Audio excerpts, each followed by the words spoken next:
In the ongoing abstract war that is the business world of the United States of America, Donald Trump has just pulled this move. Stay till the end. I'm going to comment on this and explain what this means in terms of this moment in geopolitics, but also implications about the future of the United States of America. Today, I'm taking action to bring back this bedrock of the American dream. In recent years, Wall Street giants and institutional investment firms, many of you are here, many of you are good friends of mine, many of you are supporters. Sorry to do this, Joe, I'm so sorry. But you've driven up housing prices by purchasing hundreds of thousands of single-family homes, and it's been a great investment for them. Often as much as 10% of houses on the market. You know, the crazy thing is a person can't get depreciation on a house, but when a corporation buys it, they get depreciation. Okay, that's something we're going to have to think about too. I don't know if too many people think about that. You buy a corporation, they buy 500 houses, they buy hundreds of thousands, they buy 500 houses, they can take depreciation. A person sweats and works and buys one house, they can't. But homes are built for people, not for corporations, and America will not become a nation of renters. We're not going to do that. That's why I have signed an executive order banning large institutional investors from buying single-family homes. It's just not fair to the public. They're not able to buy a house. And I'm calling on Congress to pass that ban into permanent law, and I think they will.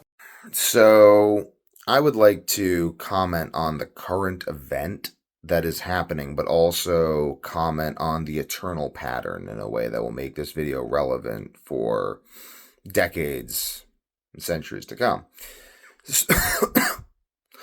That was strange.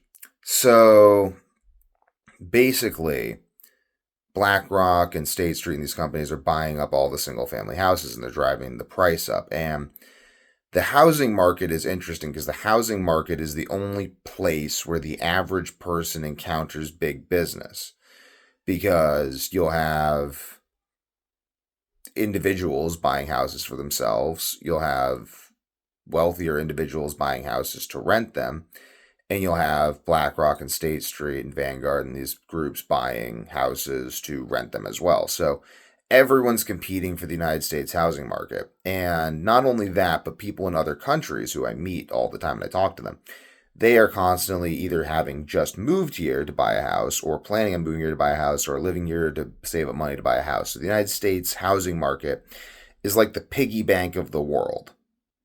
Whenever anyone has enough money, they buy a house in the U.S. Everywhere. Like anyone, anywhere. Whenever they have enough money, they buy a house in the U.S. So this is why Vanguard, BlackRock, and State Street are buying up all the houses. But we could see an issue like where the banks bought up all the farmland in the early 1900s, and we got a Dust Bowl phenomenon where they couldn't farm. We could end up with a phenomenon where these places buy all the houses, they rent them out, they don't take care of them, and then the entire housing market goes to shit, which would create a scenario in which people would then be able to make a bunch of money by buying up these houses and then fixing them up. But they could also be so economically disenfranchised at this point they wouldn't have the money or resources to do that, and the housing would be too poor quality. If that reached an apex, I don't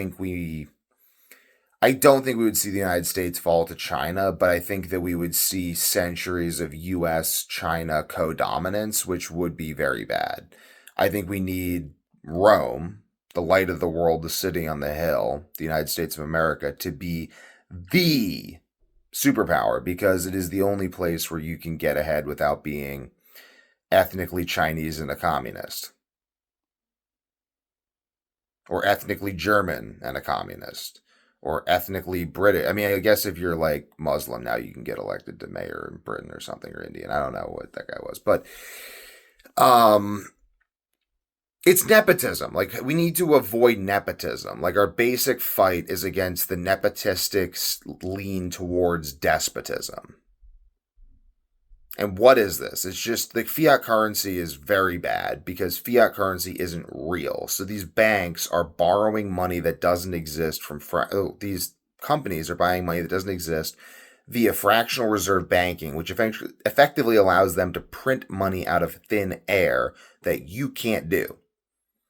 And then when they go bankrupt, and the real corruption of this is when they go bankrupt, the United States government bailed them out. So even if the pretend money system had been real at some point, it is certainly not real at this point at all, even a little bit, because to argue that we have anything like a free market is to ignore the fact that we bailed out the banks for just abusing the United States economically, which should have resulted in their collapse and some jail time.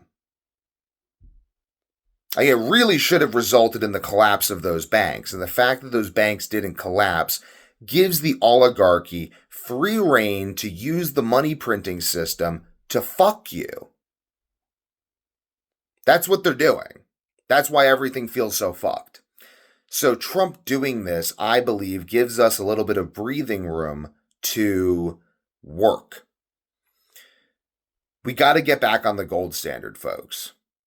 We have to get back on the gold standard because grounding the economy in the real production of actual wealth as per physical gold, physical, not a stock, physical gold, is the only thing that prevents them from using imagination land to run the money printing machine up the wazooby to price everyone out of the market.